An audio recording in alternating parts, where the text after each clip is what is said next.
Assalamualaikum warahmatullahi wabarakatuh. Halo adik-adik, kembali lagi bersama kita. Sebelumnya perkenalkan, nama kakak Kak Niswa dan nama kakak Kak Maulidia. Nah, pada kesempatan ini kita akan belajar mengenai penyajian data. Nah, seperti pembelajaran kita pada pertemuan kemarin, kan kita sudah tahu bahwa suatu data itu perlu disajikan dalam bentuk visual. Nah, kemudian bagaimana sih cara memilih penyajian yang tepat untuk suatu data tertentu? Oke, untuk mengetahui jenis penyajian data, simak sampai akhir ya videonya. Selanjutnya, untuk cara yang kedua yaitu penyajian data dalam bentuk diagram. Seperti yang sudah dijelaskan sebelumnya bahwa penyajian data dalam bentuk diagram ini terdapat 4 jenis. Nah, untuk yang pertama yaitu ada diagram gambar atau piktogram, yang kedua yaitu ada diagram batang, yang ketiga ada diagram garis, dan yang terakhir atau yang keempat yaitu ada diagram lingkaran. Nah, untuk gambar diagramnya bisa dilihat seperti gambar di samping. Nah, selanjutnya di sini kita akan membahas satu persatu jenis penyajian data dalam bentuk diagram, agar nantinya kita bisa menentukan penyajian data dalam bentuk diagram yang tepat untuk suatu data tertentu. Nah, agar kalian lebih memahami, perhatikan terus ya video penjelasannya. Baik, yang pertama ada diagram gambar atau piktogram. Nah, diagram gambar atau piktogram digunakan untuk menyajikan data statistik dalam bentuk gambar-gambar dengan ukuran tertentu yang menunjukkan jumlah masing-masing data. Contohnya, kita meminta siswa untuk mendata banyaknya buku yang terdapat di perpustakaan sekolah. Data yang diperoleh siswa adalah sebagai berikut: buku agama sebanyak 60 buah, buku kamus cerita sebanyak 30 buah, buku fabel sebanyak 40 buah, dan buku pengetahuan sebanyak 70 buah. Nah, selanjutnya kita akan membuat diagram gambar atau piktogramnya, di mana di sini kita akan membuat dua kolom. Yang pertama itu ada jenis bukunya, yaitu buku agama, buku kamus cerita, buku fabel, dan buku pengetahuan.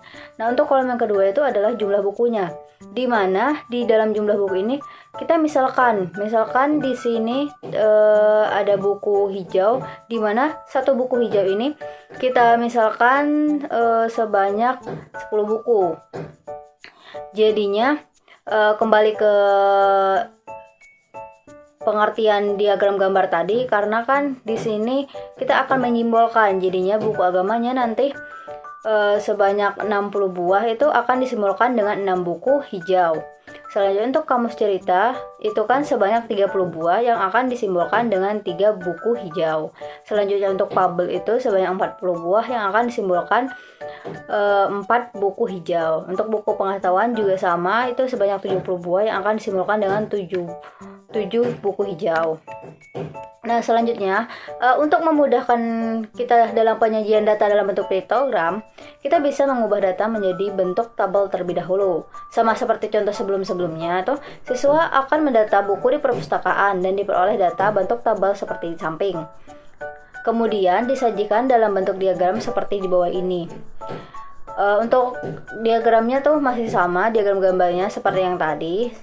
Selanjutnya untuk data jenis bukunya, kita akan membuat dua kolom. Yang kolom pertama itu tadi berisi jenis buku, yaitu buku agama, buku kamus cerita, buku fabel, buku pengetahuan, dan terdapat jumlahnya.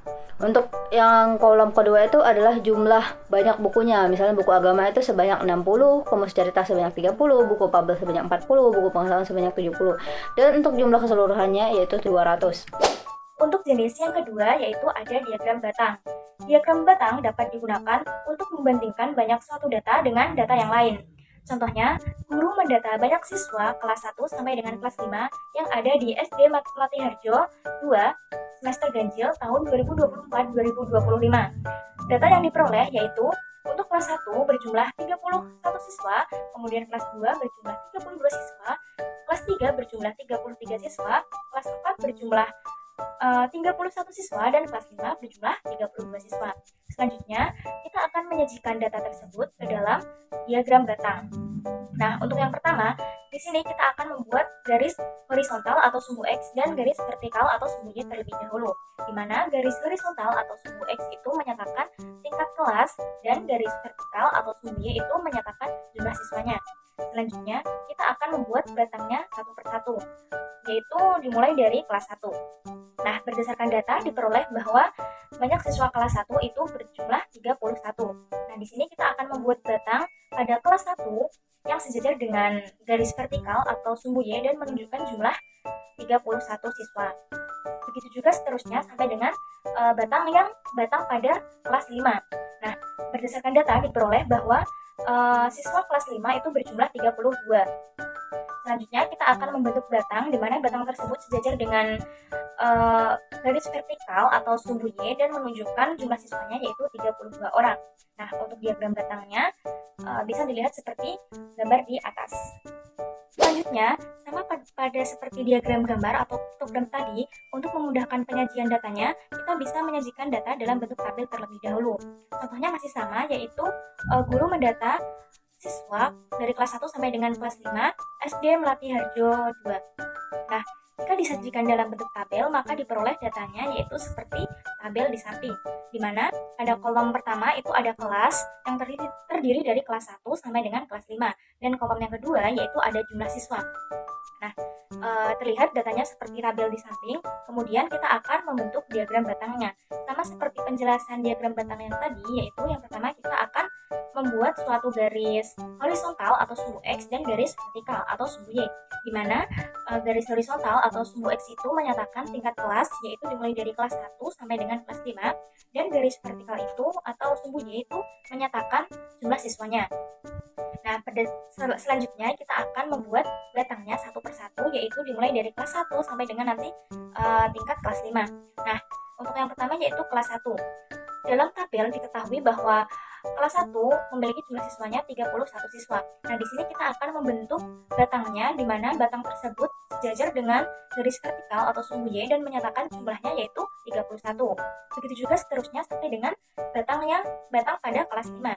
Nah, berdasarkan tabel kita peroleh informasi bahwa siswa kelas 5 itu berjumlah 32.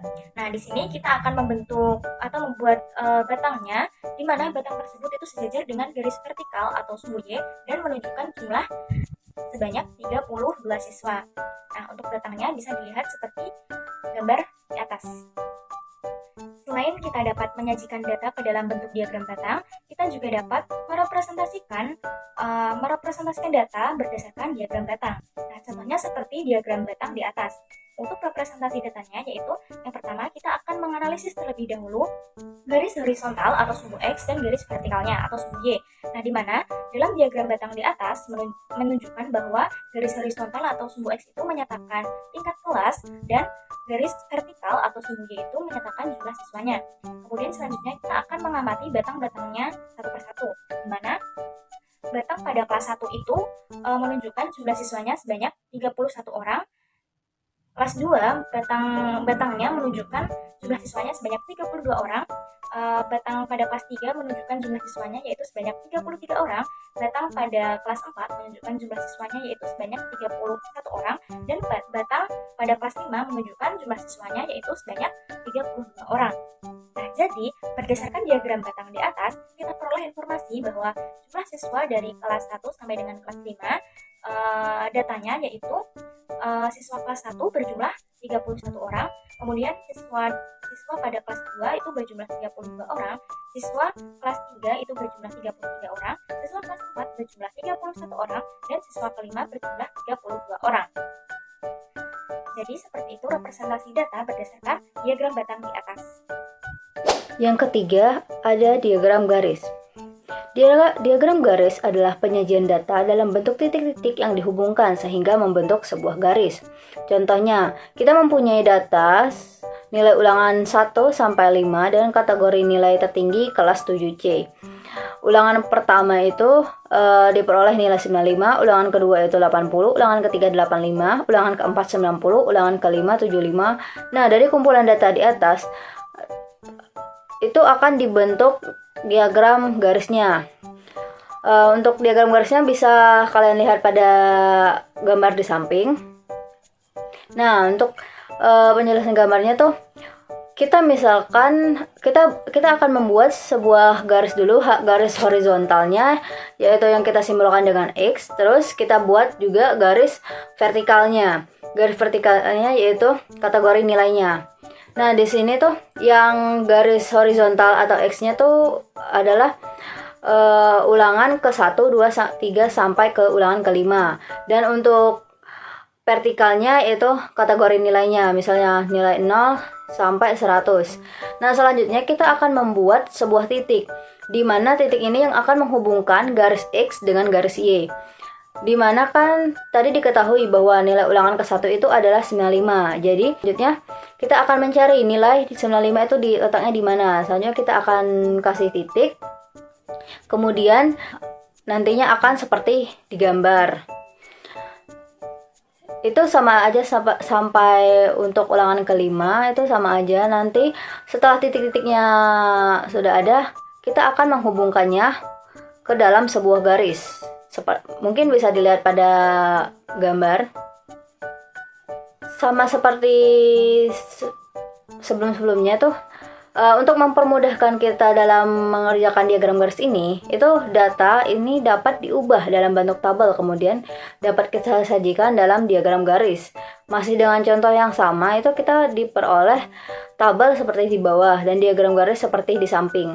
Untuk mempermudahkan kita tadi kan kita harus membuat tabelnya terlebih dahulu. Jadi untuk kita akan buat kolom pertama dan kolom kedua. Nah, kolom pertama itu adalah banyaknya ulangan, misalnya ulangan 1, 2, 3, 4, dan 5. Nah, untuk kolom kedua itu adalah nilai tertingginya. Misalnya ulangan ke-1 itu 95. Selanjutnya ulangan kedua itu nilai tertingginya 80, ulangan ulangan ketiga itu nilai tertingginya 85, yang keempat itu ulangan tertingginya 90, dan seterusnya. Hingga kita akan membentuk diagram garis seperti pada gambar di samping. Untuk jenis yang keempat atau jenis yang terakhir yaitu ada diagram lingkaran. Nah, diagram lingkaran merupakan penyajian data dalam bentuk lingkaran dengan cara membagi suatu lingkaran menjadi beberapa bagian sesuai dengan banyak karakteristik data. Bisa dalam bentuk persen ataupun dalam bentuk derajat. Nah, untuk contohnya yaitu data peminatan terhadap mata pelajaran dari 45 anak adalah sebagai berikut. Nah, pada mata pelajaran matematika, untuk anak yang berminat itu sebanyak 22 anak. Kemudian pada mata pelajaran bahasa Indonesia, banyak anak yang minat dalam mata pelajaran ini yaitu terdapat 6 anak. Kemudian mata pelajaran IPA terdapat 8 anak, dan mata pelajaran bahasa Inggris terdapat 12 anak. Nah, dari kumpulan data di atas, sajikan dalam bentuk diagram lingkaran. Nah, untuk itu kita harus memperhatikan perhitungan untuk menyajikan data dalam bentuk diagram lingkaran. Nah, untuk yang pertama yaitu kita akan menyajikan data ke dalam bentuk derajat. Di sini kita akan mencari nilai derajat tiap mata pelajarannya terlebih dahulu. Karena terdapat 4 mata pelajaran peminatan, maka nanti lingkarannya akan terbagi menjadi 4 bagian, di mana per bagian masing-masing itu nanti akan kita cari suatu derajatnya. Nah, yang pertama untuk mata pelajaran matematika. Nah, untuk mata pelajaran matematika, kita bisa mencari nilai derajatnya yaitu dengan 22 dibagi 48 dikali 360 derajat. Di mana 22 itu merupakan jumlah siswa yang minat terhadap mata pelajaran matematika, 48 itu merupakan jumlah keseluruhan siswa atau anak, dan 360 derajat merupakan nilai maksimum dari suatu bentuk derajat, dan dihasilkan nilai derajat dari mata pelajaran matematika yaitu 165 derajat. Begitu juga seterusnya sampai dengan mata pelajaran bahasa Inggris. Nah, mata pelajaran bahasa Inggris ini nilai derajatnya yaitu 12/48 dikali 360 derajat, di mana 12 merupakan banyak siswa yang minat terhadap bahasa Inggris, 48 merupakan jumlah keseluruhan siswanya, dan 360 derajat itu merupakan nilai maksimum dari bentuk derajat, dan diperoleh nilai derajat dari bahasa Inggris yaitu 90 derajat. Nah, setelah kita menghitung dan menemukan nilai derajat dari setiap mata pelajaran yang diminati, kita akan langsung membentuk suatu diagram lingkarannya.